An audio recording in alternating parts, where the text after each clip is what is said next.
Pwede po bang mag-file ng constructive dismissal kahit 2 months resigned na po? Thanks, attorney. Working sa hotel industry pero laging 12 hours shift.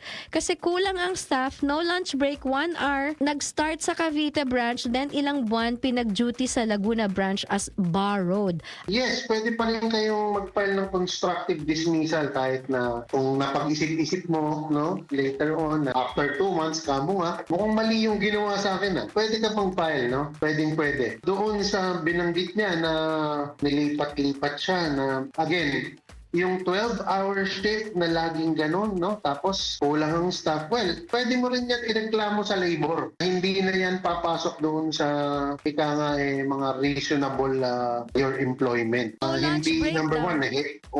Hindi po pwede yun. In fact, kung kinukuha nila yung para sa personal mong oras, dapat binabayaran ka pa nila ron. Alamin at himayin ang issue at batas dito sa Basta